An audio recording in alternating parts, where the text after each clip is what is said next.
हमारे ब्रज की दो सखियां यमुना जल भरने गई तो दोनों सत्संग करती थी आपस में। दोनों आपस में कहे, बोले भैया हमने कन्हैया की कथा तो बहुत सुनी लेकिन कन्हैया कभी देखे नहीं है। दूसरी बोली, अरे कन्हैया पता हो कहां रहे? बोले कहां रहे? वो संतन के पास रहे कन्हैया। अच्छा, बोले कहां पे? वो संतन के संग झोली रहे ना, वह झोली में बैठो रहे अंदर कन्हैया। अच्छा, कब मिलेगो हमें, कब दर्शन देगो झोली ते निकल के? तभी एक संत वहां पर आकर के यमुना किनारे बैठे, उन्होंने अपना झोली कमंडल सब उतार के वहां रख दिया और स्वयं यमुना जी में स्नान करने चले गए। अब तो दोनों सखी बोली, बोले भैया या की कमंडल या की झोली में जरूर कन्हैया बैठे होंगे, चल चल के दर्शन करें। बोले कहीं संत निकल के नहीं आ जाए। बोले अरे जितने में आवे को इतने तो हम देख के वाकू भाग जाएंगे। अब संत की झोली खोली, वो झोली में खूब सारे ग्रंथ निकले, ग्रंथों को निकाला, आदि आदि सब निकाले। नन्हे से डिब्बे में डिब्बा खोल करके देखा, डिब्बे में से कपड़ा हटाया तो लड्डू गोपाल उसमें विराजमान। अब तो सखियां दोनों आपस में, देख देख गोपाल जी, देखी बेटो कन्हैया। अरे बहन कितना सुंदर है कन्हैया। नन्हे से गोपाल जी हाथ में माखन लेके बैठे, लड्डू गोपाल। बोले सुन सुन, डिब्बा में बैठे, जल्दी बाहर निकाल। अब जैसे ही बाहर निकाले तो दूसरी सखी बोली, देख कन्हैया डिब्बा में बैठे बैठे उनके हाथ पांव कैसे सुकुड़ गए हैं। अब लड्डू गोपाल के तो हाथ पांव ऐसे ही रहते हैं, लेकिन गोपी का भाव कैसा? बोले देख हाथ पांव डिब्बा में बैठने से सुकड़ गए इनके।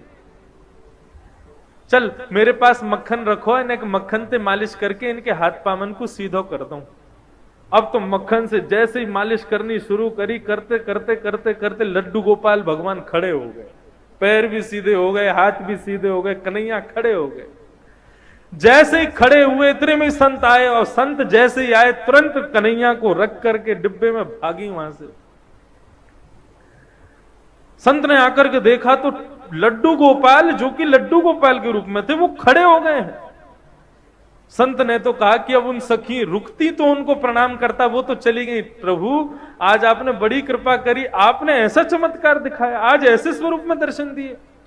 साष्टांग दंडवत करके जैसे ही चरण स्पर्श किए, संत का स्पर्श करते ही लड्डू गोपाल फिर से लड्डू गोपाल बन गए। संत के नेत्रों से आंसू बहने लगे, 2-4 घंटे रोता ही रहा। बोले प्रभु उन सखियों को यह तक नहीं पता कि आपके भोग के लिए मंत्र क्या बोलना चाहिए, आपका स्पर्श कैसे करना चाहिए, आपका भोग कैसे लगाना चाहिए। ऐसी अबोध उन सखियों के भाव से आप सीधे हो गए, और मैं जिसने आपकी प्राप्ति के लिए घर छोड़ा, परिवार छोड़ा, सब कुछ छोड़ के सन्यासी बना, मेरे स्पर्श करते ही आप फिर से लड्डू गोपाल बन गए। क्यों?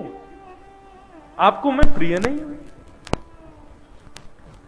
भगवान बोले अब तो बोलना ही पड़ेगा। तुरंत गोपाल जी बोलने लगे, बोले देखो हम आपके पास रहते हैं क्योंकि आप भाव से हमारी सेवा करते हो, लेकिन आप सदैव हमको मूर्ति मानते हो। उन सखियों ने हमको मूर्ति नहीं माना, इसलिए हम खड़े हो गए। ये मूर्ति भाव अपने हृदय से निकाल दो। हम सदैव आपसे भी बात करेंगे। भागवत में आदि ग्रंथों में कितनी जगह कहा गया है कि अपने घर में अविराजित अपने लड्डू गोपाल को कभी मूर्ति नहीं समझना चाहिए, वो साक्षात ठाकुर जी, साक्षात